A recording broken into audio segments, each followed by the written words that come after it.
Beri penjelasan lebih lanjut mengenai soalan parlimen tadi yang bertanya apakah langkah yang telah kami ambil untuk mengurangkan birokrasi dalam permohonan bantuan untuk Jabatan Kebajikan Masyarakat JKM, dan saya ada borang di sini di mana kita telah pendekkan borang permohonan, kurangkan daripada sebelum ini 9 muka surat, sekarang ini sudah jadi 3 muka surat saja, dan yang paling penting adalah kolom untuk mendapatkan sokongan ataupun saksi wakil rakyat telah dikeluarkan.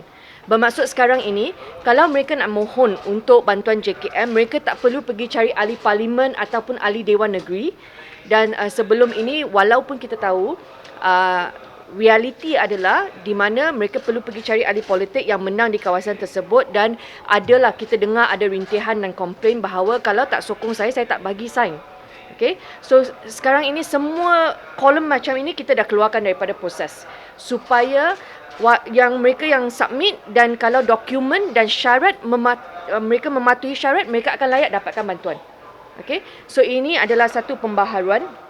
Keduanya adalah untuk clear cut punya case permohonan di mana mereka datang, dan kalau mereka adalah OKU yang memang dari segi fizikalnya pegawai dah boleh tengok, okey, memang layak, mereka akan cepatkan dan proses tersebut kita telah kurangkan daripada 2 bulan kepada 1 minggu untuk clear cut case. Okay. Dan yang ketiganya adalah kita ada bantuan di mana mereka kalau nak bantuan alat tiruan ataupun alat sokongan. Saya bagi contoh macam kaki palsu, okay, ataupun alat-alat yang mereka perlukan lah kalau mereka OKU. Dan sebelum ini kalau mereka apply, dia kena ikut tata cara perolehan kerajaan. Bermaksud kena submit 3 quotation untuk harga kaki palsu. Sekarang ini kita sudah ada harga ceiling. Okay, dan mereka tak perlu submit kod lagi. Kalau mematuhi harga ceiling tersebut, kerajaan akan bayar straight away kepada akaun klien EFT. Okay, so ini adalah 3 cara untuk kita kurangkan birokrasi. Dan sekarang ini juga kita ada website, mereka boleh apply online. Okay, dan websitenya adalah spbk.jkm.gov.my. Okay, boleh apply online, dan kalau mereka boleh load lah semua, upload borang-borang dokumen yang diperlukan, akan diproses, dan mereka juga boleh check status permohonan sama ada lulus, gagal ataupun masih dalam siasatan. Okay. Dan statistik yang saya telah kongsikan tadi adalah untuk tahun ini sahaja. Tahun ini sahaja untuk permohonan JKM seluruh Malaysia dari bulan Januari hingga Mac 2019, kita ada 31,855 permohonan. 31,855.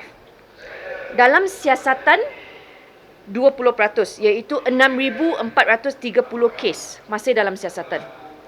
Dan yang lulus 58%, iaitu 18,487 orang. Dan yang gagal adalah 22%, 6,938. Okey. Yang gagal selalunya macam dokumen tidak lengkap, okey, tidak mematuhi syarat. Okey, bermaksud sebenarnya mereka tak perlukan bantuan tersebut tetapi mereka apply juga, tidak luluslah.